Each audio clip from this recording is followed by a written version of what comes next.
Okay, so if you're traveling this year and you use your iPhone in the exact same way at home as you do when you travel, then this video is for you. I'm going to share with you all of the apps and the screen layout that I have specifically when I'm out and about traveling to give me the best possible experience and give me easy access to all of the things I need to make sure I have a great travel experience. Let me take you through some of the apps. So the first app is a really obvious one, which is Google Maps. Now the thing to do with Google Maps is to make sure that you download maps offline so that when you're out and about, if you don't have connectivity, then you can still access your maps without any issues. So if you're driving and you need turn-by-turn directions, they'll still work. Google Maps is, in my opinion, the best maps navigation tool to use, particularly when you're looking at train times and platforms to go to and just using public transport in different countries. I think it's unparalleled for that. So I found it a go-to app on my home screen, which I wouldn't normally have, to be honest, when I'm at home. Speaking of data consumption, I use an app called Nomad in order to buy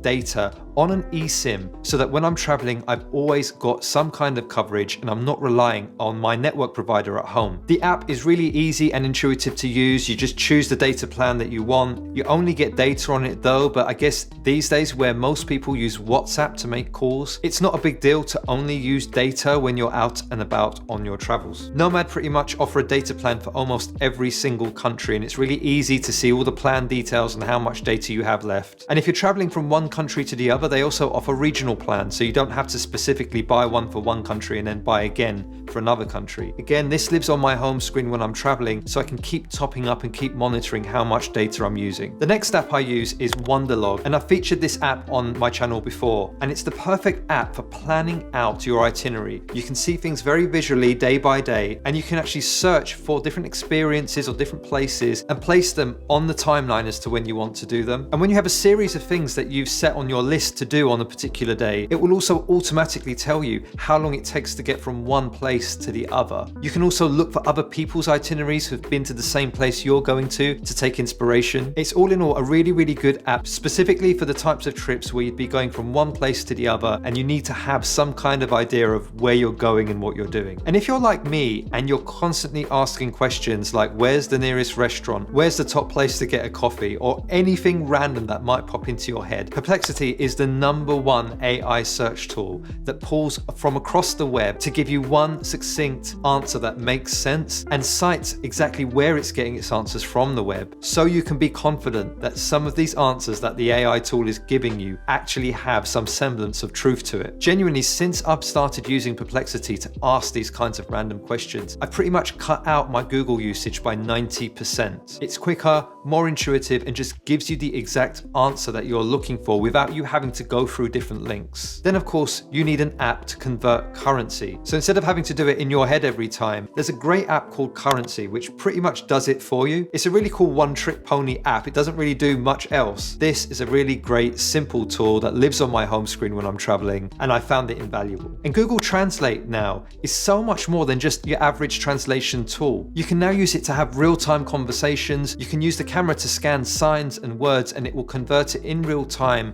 on your camera. Again, I would recommend downloading the languages that you're going to need in advance before you travel, and then you don't need a connection once you're out there, which makes this app even more powerful. And of course, I've got Uber because it operates in most countries and is handy, particularly for airport runs where you're most likely to get fleeced. At least with Uber, you know you're getting a slightly better rate and you know exactly how much you're going to pay. And of course, the camera app in case I don't have another camera handy. And then up top, I've got quick access to widgets like Carrot Weather, which is the weather app of choice that I use. Really handy to see some glanceable information on what the weather's going to be like on that particular day. I've got a travel checklist that I use on my notes that I've got quick access to, so I can make sure before I go out and when I come back, I've got all of the things that I need. I've got my podcast widget because I often listen to podcasts, particularly on the plane. And I've got my to-do list manager, which is things free. I keep all of my finance apps to the left in the widget section, and I mainly use Monzo, which is a digital bank here in the UK, which is completely fee-free when spending abroad. And of course, this entire screen is mapped to a focus mode in iOS, which I've called Holiday. And it's really useful in iOS because you can create this screen and then only ever see this screen when you change your focus mode to holiday. And then for the entire holiday, you have this screen as your default screen. So that's it. That's how I travel with my